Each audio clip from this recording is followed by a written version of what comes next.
بسم اللہ الرحمن الرحیم۔ ایک شخص نے اپنی دو بیٹیوں کی شادی کر دی۔ ایک کی شادی ایک کسان سے ہوئی اور دوسری کی شادی ایک مٹی کے برتن بنانے والے کارخانے کے مالک سے۔ ایک سال بعد وہ شخص اپنی بیٹیوں سے ملنے کے لیے سفر پر نکلا۔ سب سے پہلے اس نے اپنی بڑی بیٹی کا رخ کیا جو کسان کی بیوی تھی۔ جب اس نے اسے حال پوچھا تو اس نے کہا، میرے شوہر نے زمین کرائے پر لی ہے اور بیجوں کی قیمت قرض لے کر انہیں بویا ہے۔ اگر بارش ہوئی تو ہم بہت خوشحال ہوں گے، اور اگر بارش نہ ہوئی تو ہمیں بڑی مصیبت کا سامنا کرنا پڑے گا۔ اس کے بعد وہ شخص اپنی دوسری بیٹی کے پاس گیا جو مٹی کے برتن بنانے والے کی بیوی تھی۔ اس نے بھی خوشی اور محبت سے اس کا استقبال کیا۔ جب اس نے اسے حال پوچھا تو اس نے کہا، میرے شوہر نے قرض لے کر مٹی خریدی ہے اور اسے برتنوں میں تبدیل کر کے دھوپ میں خشک ہونے کے لیے رکھا ہے۔ اگر بارش نہ ہوئی تو ہم بہت خوشحال ہوں گے، اور اگر بارش ہوئی تو برتن گل جائیں گے اور ہمیں بڑی مصیبت کا سامنا کرنا پڑے گا۔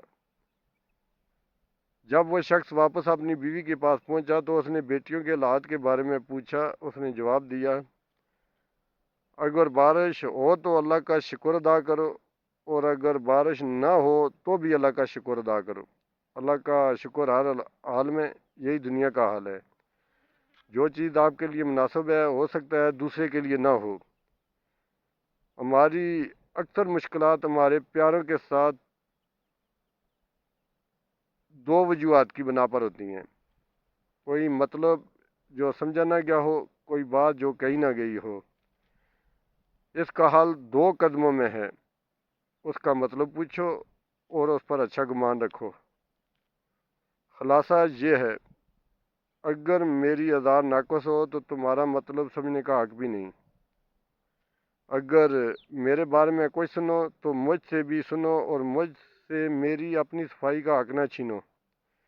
اپنی سوچ کو بلند کرو، اپنی زندگی کو بہتر بناؤ، اور یاد رکھو کہ برے گمان گناہ ہیں۔ حضرت یوسف علیہ السلام کے بھائیوں نے جب اپنے والد سے مفاد کی بات کی تو کہا، ہمارا بھائی، ہمارے ساتھ ہمارے بھائی کو بھیج دیں۔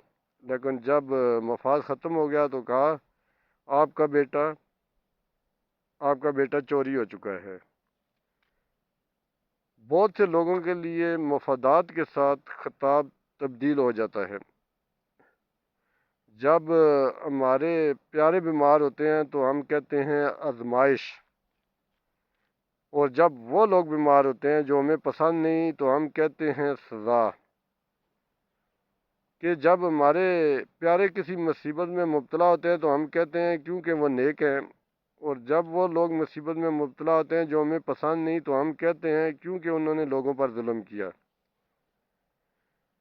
اللہ کے فیصلوں کو اپنی خواہشات کے مطابق تقسیم کرنے سے بچو۔ ہم سب عیب دار ہیں، اور اگر اللہ کا پردہ نہ ہوتا تو ہم شرمندگی سے جھک جاتے۔ برائے مہربانی میرے چینل کو سبسکرائب کریں، آپ کی بڑی مہربانی ہوگی۔